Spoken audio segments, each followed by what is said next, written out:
Hi, I'm Janis from JBMTHINKS, and I'd like to talk to you today about having hard conversations.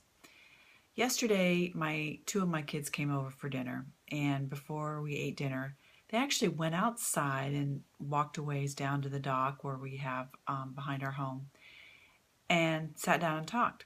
Now, as they were going out the door, they looked at me and they said, "We need to go have a hard conversation." So they went out there and sat down, and I looked out every now and then, just wondering what they were talking about. Um, and they came in like 20 minutes later, and I didn't ask, although I wanted to know, but I didn't ask about their conversation, and acted like nothing was wrong, and they went on with the evening.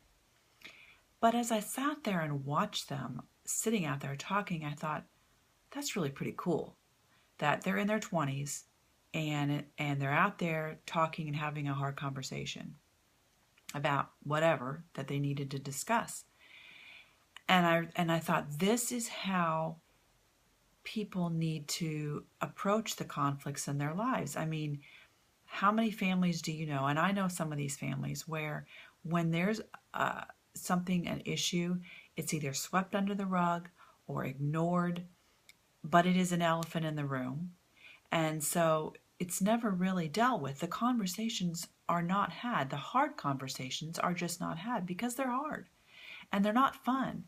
But how can we teach our kids as they're young to start moving towards that skill of having hard conversations? And I believe that youth sports is one great avenue to teach your kids how to have hard conversations. The first one is going to be talking to the coach about playing time or position. Those are two issues that your child needs to confront the coach about himself. Now, when your child is really small, it might be a good idea for you both to go together so your child can kind of see how it goes down. But as your child gets older, middle school, high school, let him or her learn to have those hard conversations without you, the ones about playing time and position. Let her go to the coach and talk about it and not you. That's one way your child can learn to have hard conversations. Another way is when dealing with friends or teammates that are either doing something or they're not getting along or something, and letting your child go and have those conversations, encouraging that. I remember so many times when my daughter came home and she would talk about difficulties with friends or teammates, and I would look at her and I'd say, this sounds like you need to have a conversation with so-and-so. As much as I wanted to, jump in and take care of it, I knew she had to handle it. And so I would encourage her to have those hard conversations and to confront the person and talk to the person. And the third way I think that our kids can learn to build the skill of having hard conversations is when you as a parent exemplify that, when you model that before them. As parents, it is so easy for us to ignore the hard conversations. We want to discipline our kids, get it over with, and move on. We want to sweep things under the rug. We want to forget about things.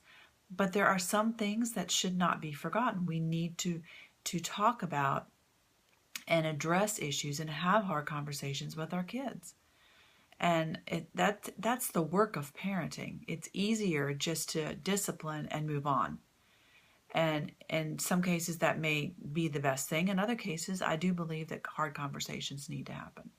So these are three ways that your child can learn to have hard conversations so that when they do get to be in their 20s or 30s and 40s, they know how to talk. Because when you have the ability to have hard conversations, then you can have healthier relationships. You can have a family that there's no elephant in the room. There's no things swept under the rug, but there's healthy relationships, healthy communication. And in order to have those healthy relationships and those healthy communications, you have to be able to have hard conversations. So these are just some things to think about, some ways that you can help your child learn to have those hard conversations.